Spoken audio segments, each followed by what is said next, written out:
Muy buenas noches, amados hermanos. Qué alegría tenerles aquí después de estos días de compartir en familia, de comer muchísimo.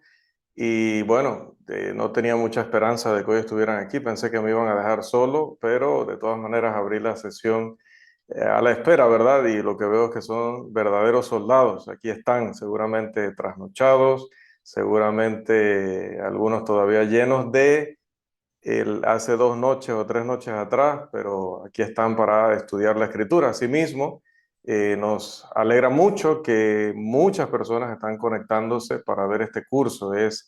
Si ya estaba sorprendido con la aceptación que había tenido el curso del Espíritu Santo, este curso de doctrinas, sectas, denominaciones, etcétera, pues está teniendo una aceptación brutal. Por darles, la otra vez no les terminé de dar el ejemplo, inicié y no terminé, que la primera clase del curso del Espíritu Santo logró 600 visitas en un año. Y la primera lección que dimos sobre qué es un culto, o la segunda lección, segunda lección sobre qué es un culto, en 4 días tenía 500 visitas. Ahora mismo, si no me equivoco, tiene 550, 570.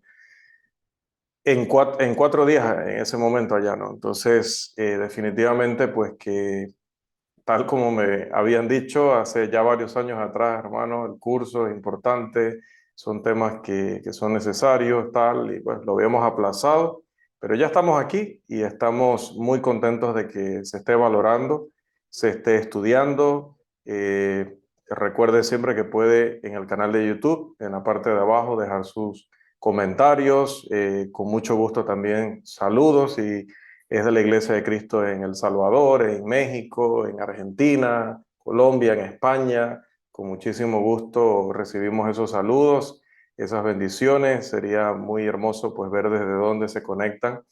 Y agradecido con todos los que están pendientes y comparten, porque también les agradecemos que a su vez usted pueda compartir este material con los hermanos en su congregación local, con amistades, para que estas enseñanzas bíblicas puedan bendecir a muchas más personas.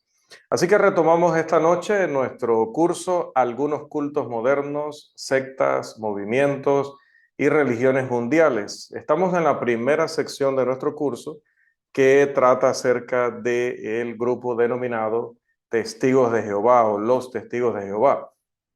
Estuvimos tratando la semana pasada en nuestra lección número 3 acerca de si Cristo es un ser creado. Dicho sea de paso, esa lección también está teniendo muchísimas visitas. Si no me equivoco, ya va por las 150 visitas. Eso significa que también pues el tema ha calado muy bien, ha llegado muy bien a los estudiantes responsables de la Biblia que tratan de reforzarse en doctrina y con el propósito de poder ayudar a estas personas, porque no estamos dando estos temas para criticarlos de una manera maliciosa o de una manera sarcástica, simplemente para burlarnos, sino que realmente estamos analizando lo que la Biblia dice respecto a lo que creen para poder aprender estos argumentos bíblicos, estas razones bíblicas y poder ayudar a esas personas. Ese debe ser nuestro propósito. Y como decía, compartirlo con la hermandad para que todos, como dice Pedro, estemos siempre preparados para presentar defensa de la fe. El tema de esta noche, la doctrina de los testigos de Jehová acerca del hombre, acerca del ser humano, específicamente esta noche sobre el alma. El tema programado para esta hora tiene que ver con la parte espiritual del hombre, bajo la doctrina o analizada en primer lugar bajo la lupa de la doctrina de los testigos de Jehová. Este estudio, debo advertir que va a resultar perturbador para toda persona piadosa, verdaderamente temerosa de Dios y verdaderamente dedicada al estudio de la Biblia. Y ya paso a explicarle por qué digo que va a ser un estudio perturbador. La doctrina de los testigos de Jehová es un sistema innegable de culto. Y recuerde que en este curso utilizamos el término culto en el sentido de una secta que tiene como fundador a un hombre, no a Jesucristo, y que considera a este hombre un profeta con revelaciones modernas y que se adhiere a sus doctrinas, a su autoridad, pues como si fuera un ángel de Dios o fuera incluso un Mesías. Eso es, dentro de todas las acepciones que tiene el término culto, pues la acepción que estamos utilizando en esta lección y en este curso. Es un sistema que le permite a los hombres llevar vidas impías, porque es un sistema que les enseña a no tener temor del castigo final y eterno, especialmente eterno. El caso es que numerosos preceptos de la doctrina de los testigos de Jehová son extravagantes, ridículos, también son repugnantes y son una afrenta tanto contra Dios como contra el hombre. Y vuelvo a repetir lo que dije, me refiero a los preceptos de la doctrina de los testigos de Jehová. No he llamado ridículos al cuerpo gobernante, no he llamado ridículos a toda la jerarquía hacia abajo, no he llamado ridículos a los miembros de la organización. No he dicho eso, he dicho los preceptos de la doctrina de los testigos de Jehová respecto al hombre, particularmente al tema del alma, son, vuelvo a repetir, ridículos, extravagantes, son repugnantes y una afrenta tanto para Dios como para el hombre. Y sin embargo, ningún precepto de la doctrina es más emocionante y recibido con mayor facilidad que el que define el tema de el alma en el hombre, junto con el consuelo que necesariamente se va a derivar de la definición específica de la palabra alma que este grupo da, que empezando esa definición vino de aquel que mencionamos como fundador y del cual vamos nuevamente a hablar hoy. El pastor Russell, el fundador del movimiento, él afirmaba que el alma es el aliento de vida, simplemente eso y nada más que eso. En resumen, afirmaba que el hombre definitivamente no tiene un alma inmortal y que el fuego del infierno no existe. Entiéndase fuego, no en el sentido literal, bueno, en el sentido espiritual, pero él dice, o él decía, que aún así no existe. Esta doctrina relativa al alma, afirman los defensores, es la buena noticia del evangelio. Sí, entre comillas.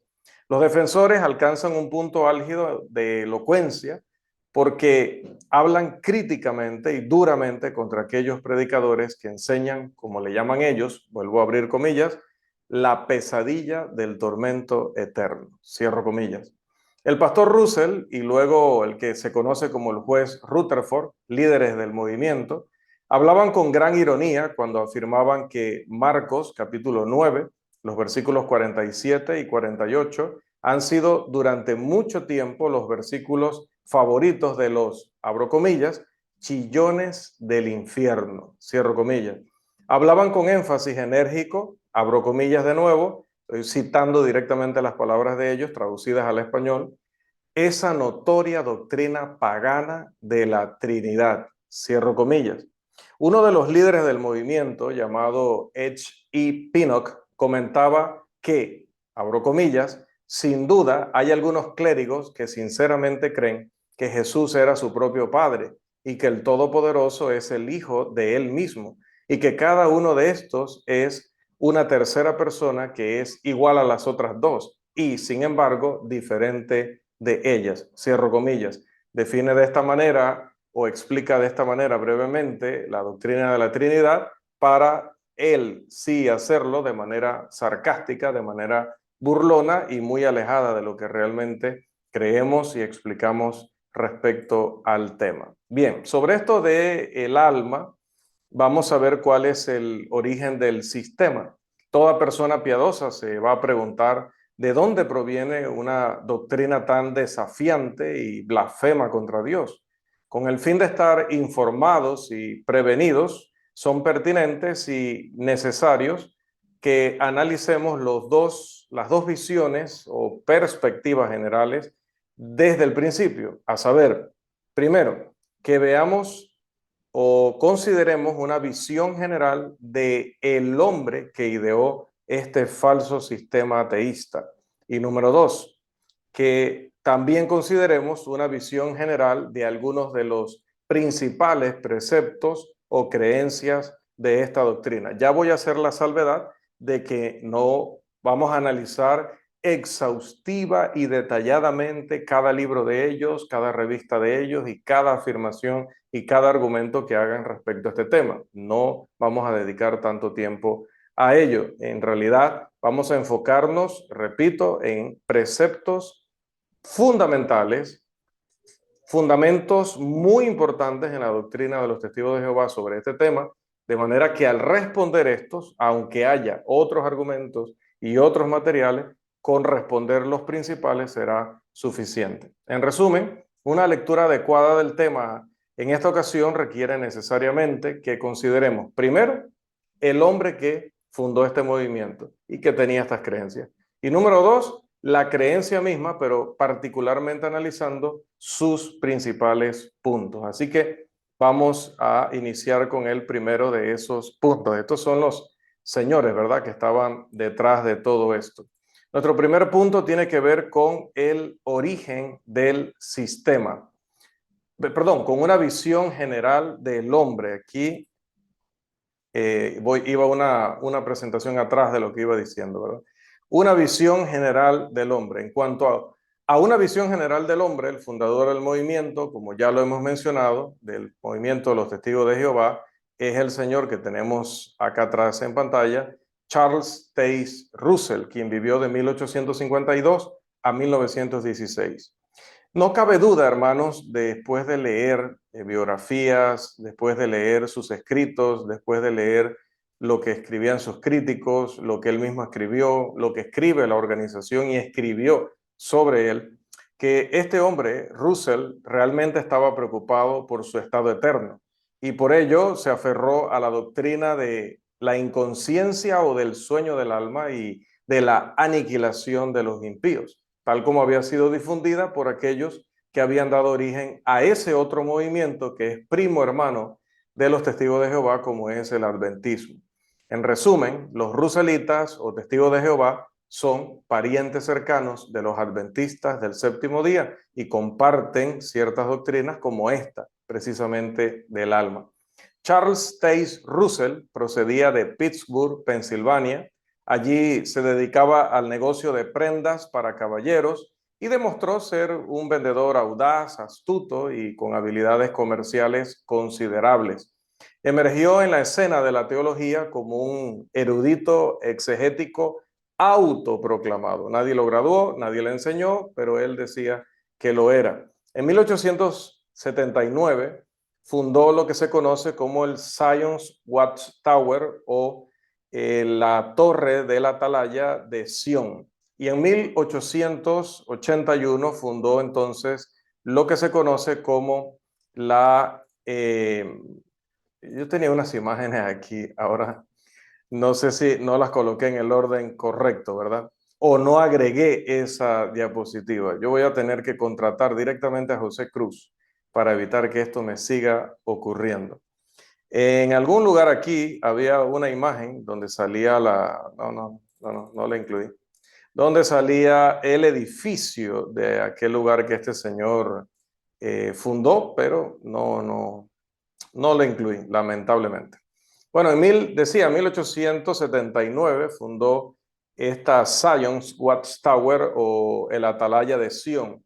Y en 1881 fundó lo que nosotros en nuestra adolescencia, no José Cruz, que todavía está muy joven, pero sí Agustín, Irving y yo, pues seguramente veíamos en los folletos de ellos, en los libros de ellos que nos regalaban cuando nos visitaban, la sociedad conocida como Watchtower Bible and Tract Society, que es la Sociedad de Tratados y Biblia, el Atalaya sería en español. Y pues a través de esta sociedad, él difundió sus enseñanzas a través de la publicación específica de la Atalaya. En 1909 trasladó su sede a un lugar conocido como Tabernacle, que en español sería como tabernáculo, en Brooklyn, que está en la ciudad de Nueva York. Sus escritos están contenidos en una serie de 6 volúmenes de libros titulada Despertar Milenial. Russell murió a bordo de un tren, como ya lo mencionábamos la semana pasada, un tren transcontinental el 9 de noviembre de 1916. Le sucedió o heredó su puesto en la organización el conocido juez J.F. Rutherford, quien en realidad, algunos dicen que no era juez, pero buscando, investigando, vi un documento donde él presentaba unas conferencias y dice que era miembro de la barra de Nueva York. Y antes de que usted crea que la barra es la barra de un bar, pues no, esa es una expresión que se refiere a que usted es un abogado registrado. Usted está con su idoneidad, le diríamos acá en Panamá, o usted tiene su registro oficial como abogado. Así que no creo que pusiera eso en una invitación pública si él no lo era, porque eso acarrearía situaciones legales, obviamente, ¿no? Bien, hablando de Charles Russell, volviendo a Russell, como un hombre de carácter solapado y astuto, este señor no mostraba un buen comportamiento. Estuvo involucrado en varios escándalos significativos, de cuya lista me había adelantado aquí a mostrar, pero que ya la tenemos en pantalla. ¿Alguno de los hermanos desea compartirnos las lindezas? Vaya leyendo cada una y yo la voy terminando, o le voy dando paso a la siguiente, ¿verdad? Me lee una, comentamos y seguimos. ¿Quién desea ayudarnos con la lectura, por favor? Vamos a ver la carta de presentación de este señor.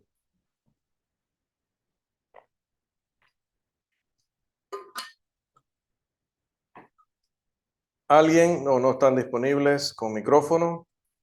Bueno, vamos a ver. Primero, la esposa de Russell lo demandó por divorcio debido a sus relaciones impropias con una mujer llamada Rose Ball, o Ball. Él negó, obviamente, enfáticamente esa acusación, pero cuando se presentaron unas pruebas comprometedoras, embarazosas, bochornosas, entonces sí admitió que había tenido esa relación ilícita. El tribunal le otorgó el divorcio a su esposa basándose en que él había utilizado el engaño y la arbitrariedad en su hogar y que por eso, pues, si lo habían sorprendido en adulterio, entonces ella era la inocente y merecía el derecho a divorciarse de él. En segundo lugar, Russell, que no se quedó quieto, luego planeó defraudar a su esposa respecto a su porcentaje en la dote, transfiriendo todas sus propiedades a ciertas corporaciones que estaban solamente bajo su control. También intentó defraudarla en cuanto a la pensión alimenticia después del divorcio, que había sido ya fijada por aquel tribunal, huyendo de un estado a otro. En tercer lugar, Russell se involucró en la venta, recuerde que era un buen vendedor, eso sí, de un trigo milagroso que supuestamente crecía 15 veces más por acre que el trigo normal. Propuso que el trigo milagroso, con un precio en ese momento, que era muchísimo dinero, de $60 por bushel. Bushel es una medida antigua, no sé si se utiliza todavía hoy en Estados Unidos, que más o menos representa la cantidad de 35 litros. Así que por cada 35 litros, por decirlo así, de trigo, pues cobraba $60. Y decía que solamente se le podía vender a los fieles. Bueno, a las personas que él podía manipular, que tenían una admiración y un respeto por él como profeta. Entonces, claro, solo a ellos, el trigo milagroso. 4. Russell obtuvo enormes fondos persuadiendo a personas ignorantes y confiadas de que el mundo iba a llegar pronto a su fin y que debían entregar sus bienes en sus manos para que él pudiera llevar a cabo su proclamación apremiante y urgente de lo que él llamaba el verdadero evangelio. Ese, amados, es el que está en pantalla abajo de mí, no, es que el que está debajo de mí en la pantalla es Charles Russell, fundador de los Testigos de Jehová, y este, aparte de lo que ellos puedan decir de él, este también es el rostro de ese caballero. Así que tenemos esa base para luego analizar lo que él creía sobre el tema en cuestión. Pasemos entonces a nuestro segundo subpunto, una visión general de la doctrina. Como dije, para analizar esto tenemos que ver de quién viene y luego qué fue lo que enseñó. Con respecto a la visión general de la doctrina, un repaso general de algunos de los principales preceptos de la doctrina de los testigos de Jehová debería incluir al menos 9, y con la selección de los 9 preceptos se excluyen numerosos otros preceptos como la segunda venida de Cristo, etcétera, que no vamos a tratar esta noche. Lo veremos en otros temas. Vamos a ver. En primer lugar, el pastor Russell, como era conocido, afirmaba que él mismo era el cumplimiento, decía él, de la profecía de Mateo capítulo 24, 45. Decía él que cuando Jesús dijo o habló de el siervo fiel y prudente, al cual puso su Señor sobre su casa para que les dé alimento a tiempo, dice que Jesús estaba pensando y estaba profetizando específicamente sobre Charles Taze Russell. Ese era el siervo fiel y prudente, o como traducía la versión, la perversión de las escrituras que tienen ellos, el esclavo fiel y discreto. Así está en aquella versión. No la revisé en la 2019 para ver si ya le cambiaron la fraseología. Bueno, como él se consideraba el siervo fiel y prudente o el esclavo fiel y discreto, nadie podía comprender ciertas revelaciones, incluido el libro de Apocalipsis, antes de él. Nadie en ningún grupo. Solamente él, porque estaba Dios esperando que él naciera y llegara a la edad adulta para poder verlo preparado para darle esas revelaciones. Sí, eso creía este caballero. En segundo lugar, el pastor Russell negaba que Jesucristo fuera coexistente y coeterno con Dios, lo que implica que hubo un tiempo en el que Jesucristo no existía o el verbo no existía. Esto ya lo estuvimos estudiando en la lección anterior. Si esta es la primera vez que usted se conecta a nuestro canal, pues por favor vaya a la sección que dice listas o playlist y ahí le aparece cada curso con todos sus videos. Entonces busque por favor la lección que lleva por título ¿Es Cristo un ser creado? Y allí se darán más detalles sobre esto. Pero en resumen, él negaba que Jesucristo fuera o sería Dios en algún momento. A pesar de enfatizar su fuerte fe en la inspiración de las Escrituras y señalar y denunciar a los críticos y teólogos del nuevo pensamiento, él mismo fue culpable de blasfemia al rebajar a Jesucristo. Número 3. El pastor Russell, en cambio, afirmaba que Jesucristo era un ser creado, un ángel creado, como ya decía que explicamos la semana pasada, al igual que otros ángeles, y que de hecho era o es el arcángel Miguel. Eso creía este caballero. En cuarto lugar, vamos a seguir viendo, además, el pastor Russell afirmaba que cuando Cristo caminó sobre la tierra era simple y solamente un hombre, no era Dios hombre, sino solo un hombre. Había renunciado, decía él, a su ser espiritual y solo tenía una naturaleza en ese momento, la naturaleza humana. Quinto, además, el pastor Russell afirmaba que la muerte de Cristo en la cruz fue solo la muerte de un simple hombre.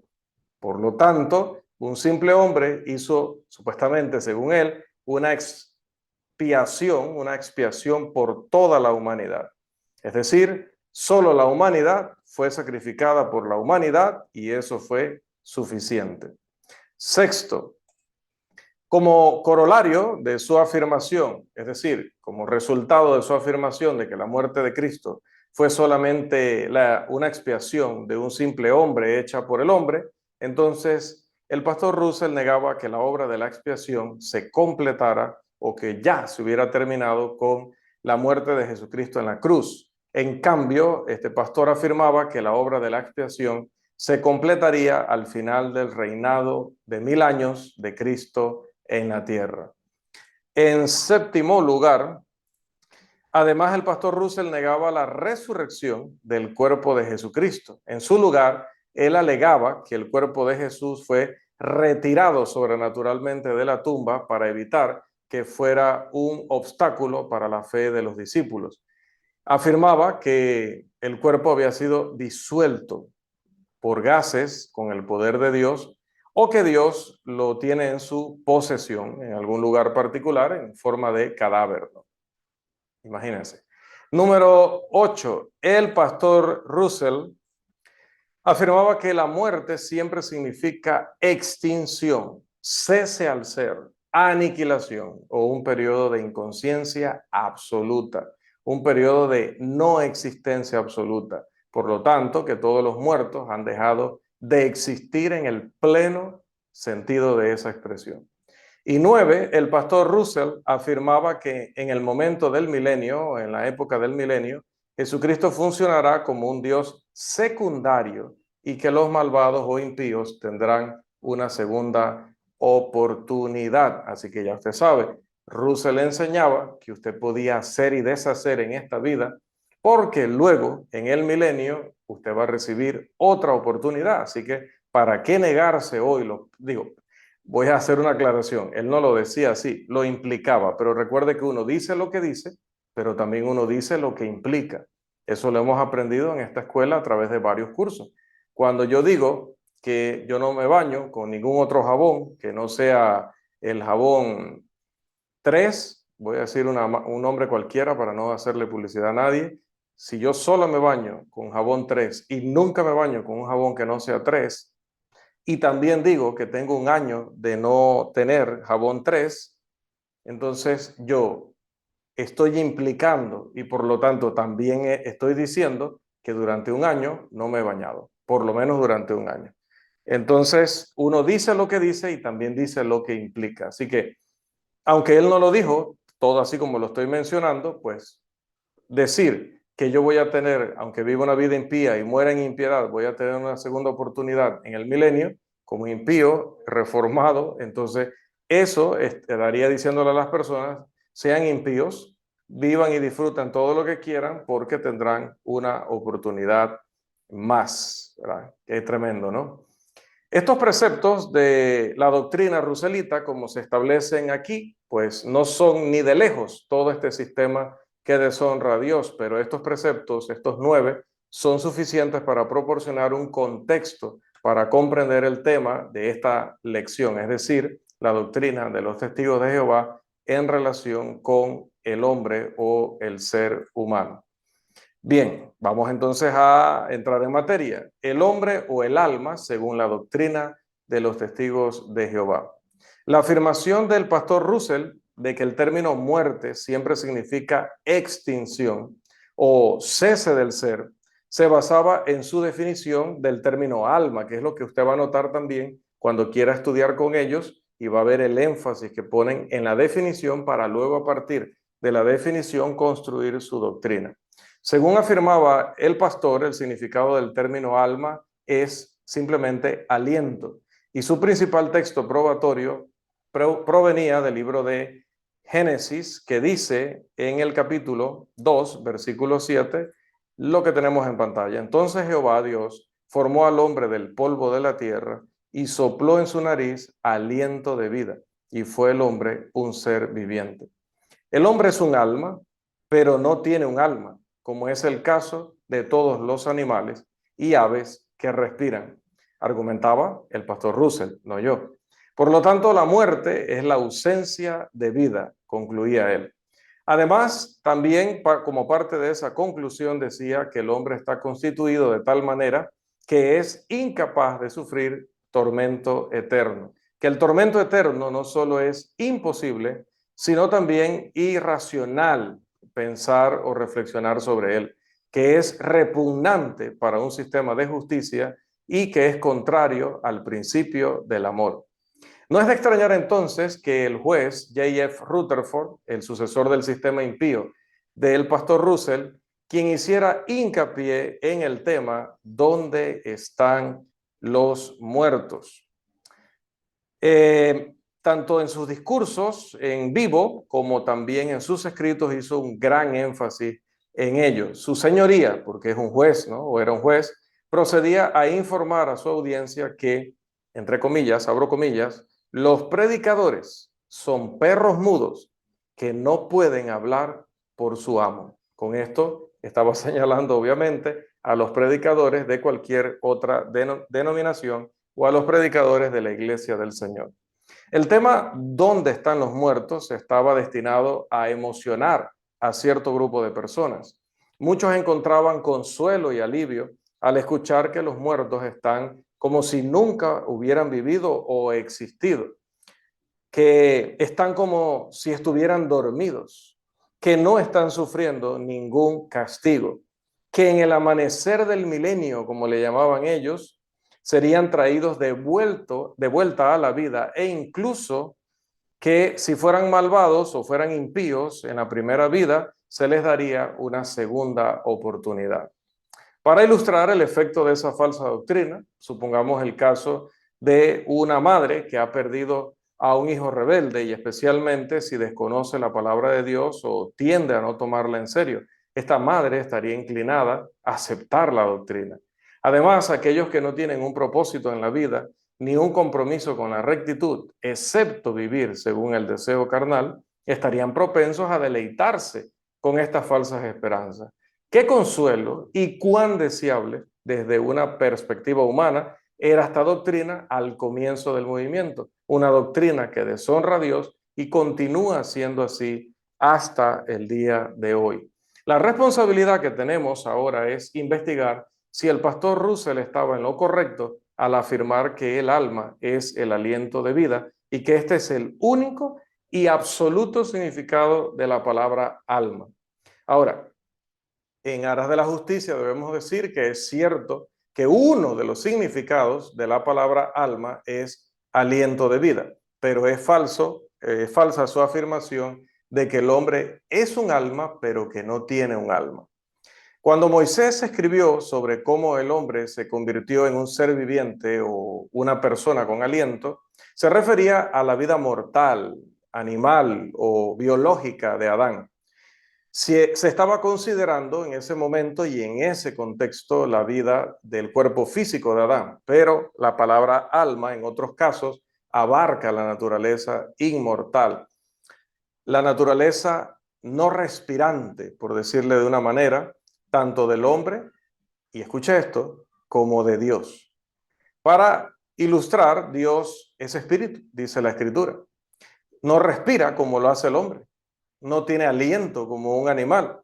Y sin embargo, las Escrituras hablan de Dios como alguien que tiene alma.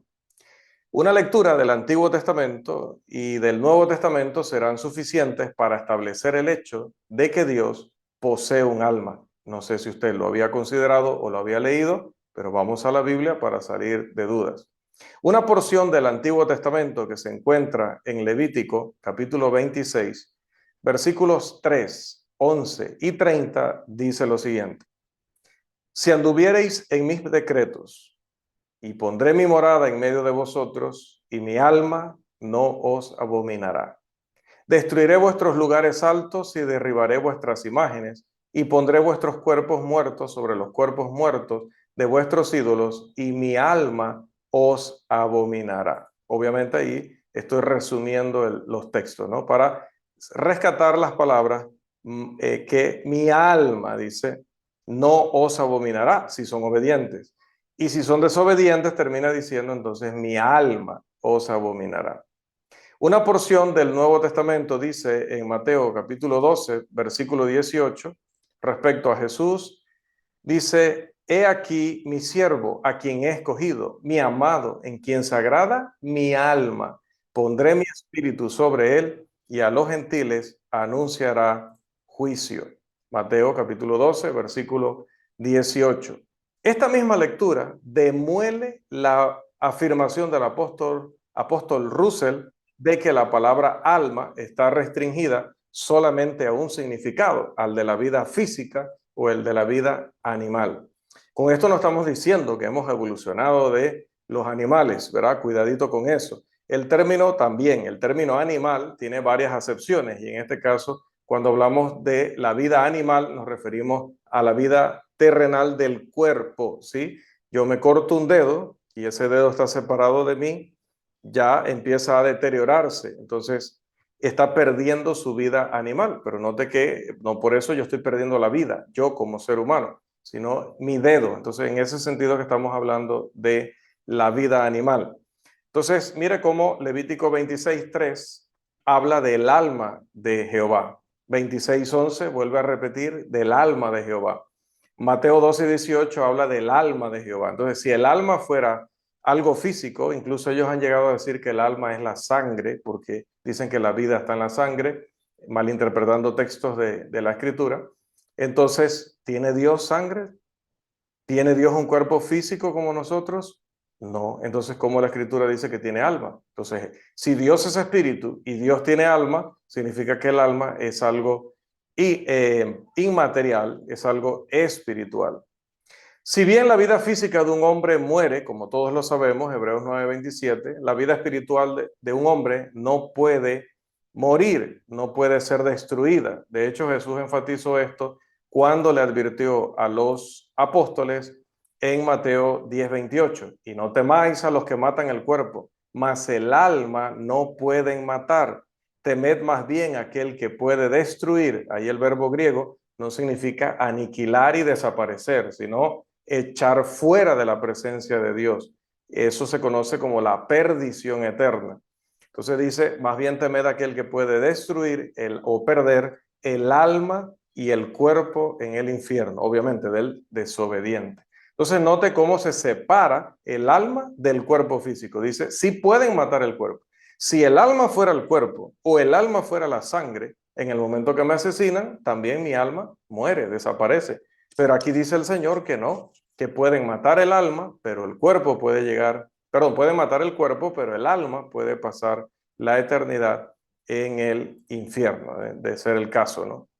Bien, el caso aquí es que había quienes podían matar a uno físicamente sin tocarle el alma. Esto confirma el hecho de que el ser humano tiene un alma inmortal, un alma que el hombre no es su semejante, ¿verdad? No puede matar, así como también un alma física o un alma en el sentido físico. En el libro de Apocalipsis, como ven en pantalla, Juan vio bajo el altar las almas de los que habían sido muertos por causa de la palabra de Dios y por el testimonio que tenían. Y clamaban, dice a gran voz, ¿hasta cuándo, Señor, santo y verdadero, no juzgas y vengas nuestra sangre en los que moran en la tierra? Los hechos que se deben enfatizar con respecto a estas almas que Juan vio en el altar son los siguientes. Vuelvo a preguntar, ¿alguien tiene el deseo de leer o se preparó para leer y ya lo puede hacer? Si no, yo sigo leyendo, pero a veces entiendo que a algunos les gusta colaborar en la lectura. ¿Alguien listo? El que está en pantalla. Levantó la mano Josué. En la siguiente me ayuda, Rafael. Bienvenido. Hermano Josué, por favor. Correcto, lo que está en pantalla. Esas almas debajo del altar pertenecían a personas que habían sido asesinadas. Ajá, vamos ahí La, paso a paso, vamos paso a paso. ok, No cierre el micrófono, nos mantenemos ahí. Mira que estas personas habían sido asesinadas, pero sus almas estaban hablando. Ahora, como siempre pasa, puede salir un testigo de Jehová y decir, sí, pero mire, eso es como Abel, dice que su sangre da testimonio, su sangre habla, pero no era la sangre que estaba hablando literalmente. Entonces, aquí puede ser un lenguaje figurado. Ok, vamos a conceder que pudiera ser un lenguaje figurado. Vamos a ver más cosas que vemos en esta lectura. Número 2, hermano, por favor. la sangre de sus cuerpos físicos había sido derramada. Ah, en lo que ellos dicen, están separándose a sí mismas, hablando de las almas, de aquella sangre que había sido derramada, ¿dónde? Allá en la tierra. No dice, nos derramaron en la tierra, como para referirse a sangre, sino esa sangre que había sido derramada allá. Bien, nuestra sangre separa al alma de la sangre. Número 3. Sus cuerpos físicos estaban muertos, es decir, sus cuerpos habían sido convertidos en cadáveres sin vida.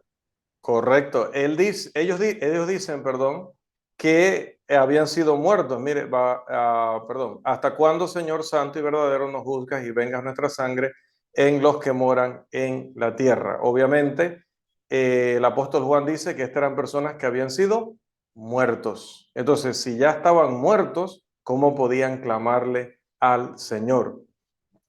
Entonces, hay una entidad, hay una personalidad, hay una existencia que puede seguir reclamándole al Señor, incluso después de que el cuerpo ya se ha deteriorado en la tumba. Número 4. Esas almas eran, no obstante, seres racionales. Correcto, eran almas, pero mire que no eran almas como hablar de, como el humo, ¿no? Ahí va el humo y el humo no tiene personalidad, no tiene razón, no tiene emociones, no tiene voluntad. No, no en ese sentido. No es un destello, no es un como un soplo como ellos quieren hacer ver también. No, porque aquí estamos hablando de una entidad que recuerda su experiencia en la tierra, que recuerda quién es el que juzga y hace venganza justa y reclama a ese ser supremo. Número 5. Recordaban la violencia a la que habían sido sometidas mientras estaban en la tierra.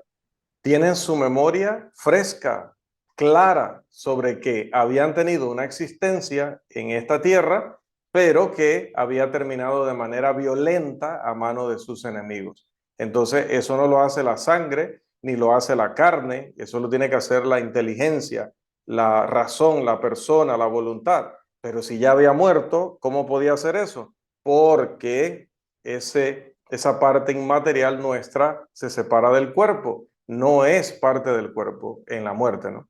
Número 6. También recordaban que el motivo de la violencia infligida a sus cuerpos físicos fue el resultado del testimonio que dieron en nombre de Jesucristo. Tan claras estaban sobre su experiencia terrenal que sabían específicamente que eran mártires de la causa de Cristo. Habían muerto por defender la causa de Cristo. O sea, su conocimiento es preciso. Esto no es que están aventurando. Yo creo que viví en la tierra, así como estos de que reencarnan, ¿no? Dicen ellos, dicen ellos, y luego dicen, yo creo que en otra vida tuve que ser matemático porque tengo una facilidad para contar ahora. O yo creo que en otra vida fui camaleón porque me adapto a todo. Ellos creen, seguramente yo fui. No, aquí estamos hablando de gente que está muy clara sobre lo que fueron mientras estaban en la tierra, en esa única existencia que tiene el hombre. No existe la reencarnación. Está establecido que los hombres mueran una sola vez, dice Hebreos 9:27. Número 7. Estaban clamando a su Señor para que vengara su sangre, que había sido derramada mientras estaban en la tierra. La conclusión necesaria que se desprende del caso de las almas debajo del altar es que aunque sus cuerpos terrenales o almas eran cadáveres sin vida, sus almas en la parte inmortal estaban muy vivas y activas, incluso conscientes de todo lo que habían vivido en la tierra y de lo que aún ellos podían hablar con Dios. Estas almas eran santos que habían sufrido, como ya lo hemos leído seguramente muchas veces en el Nuevo Testamento, particularmente en Apocalipsis, a manos de los enemigos de la causa de Cristo. En resumen de todo, las afirmaciones del difunto pastor Charles Russell con respecto a su significado restringido, estrecho de la palabra alma, son absolutamente ridículas. Vuelvo a repetir, no estoy diciendo que Russell era un ridículo, no estoy diciendo que los testigos de Jehová son ridículos, estoy diciendo que los conceptos, las creencias y los preceptos de sus libros y de sus doctrinas son ridículos porque contradicen lo más racional, lo más natural y el sentido espiritual que nos presenta la Escritura. En conclusión, en relación a la doctrina de los testigos de Jehová, hay 4 observaciones pertinentes que deben ser destacadas en esta lección y no debemos olvidar a lo largo de este curso. En primer lugar, es que la racionalización, debemos decir que la racionalización desmedida es fundamental en el sistema del pastor Russell, porque él obligó a las escrituras inspiradas a cuadrar con su razonamiento humano. Él no podía concebir una vida después de la muerte, no podía concebir, dice, ver a almas sufriendo por toda la eternidad. Entonces mire como él no podía aceptar eso, entonces forzó la escritura a que según él enseñara eso. Eso se llama abusar de la razón, porque ya empiezas en la racionalización de decir, solo puede ser lo que yo entienda y lo que yo crea. La segunda observación es que el pastor Russell desarrolló su sistema con el propósito principal de brindar consuelo, incluyendo una segunda oportunidad a aquellos que habían muerto o estaban muriendo en pecado. Esta doctrina, entonces, ¿qué hace? Como decíamos, alienta a los pecadores a seguir en sus caminos pecaminosos. Disfrute todo en su vida, haga todo lo que quiera, porque después que usted muera, en primer lugar, no va a ir a un tormento como el rico en la historia del rico y Lázaro. No, dice que usted queda aniquilado. Así que no hay conciencia de nada, usted no recuerda nada, no sufre nada, ni tampoco disfruta, porque queda aniquilado o queda en un sueño eterno, ¿no? O una inconsciencia eterna, para ser más preciso. Entonces, cuando viene el milenio, cuando venga Cristo a gobernar en esos 1000 años, entonces habrá la oportunidad de que vuelva a la vida para que entonces viva justamente. Entonces, ¿qué va a decir el pecador? ¿Qué va a decir el perdido? Entonces yo voy a continuar viviendo mi vida como yo quiera y bueno, después aprovecho la segunda oportunidad. ¿Para qué voy a desperdiciarlo? Entre comillas. La tercera observación es que el sistema del pastor Russell valora la maldad. No hay justicia que pueda resultar de un sistema tan impío que alienta a las personas a hacer todo tipo de males, porque cuando hablamos de que las personas entonces podrán hacer todo tipo de males o podrán hacer el mal porque tendrán esa segunda oportunidad, ¿qué les estamos diciendo a los dictadores? ¿Qué le estamos diciendo a los narcotraficantes? ¿Qué le estamos diciendo a los violadores? ¿Qué le estamos diciendo a los que venden niños como esclavos sexuales? ¿Qué le estamos diciendo a los que violan mujeres y niños, ancianos? ¿Qué le estamos diciendo a los asesinos? ¿Qué le estamos diciendo a toda esa gente? Le estamos diciendo que sigan eso porque tendrán una segunda oportunidad. Entonces, es un sistema impío porque se complace en la impiedad o le permite al impío ser más impío.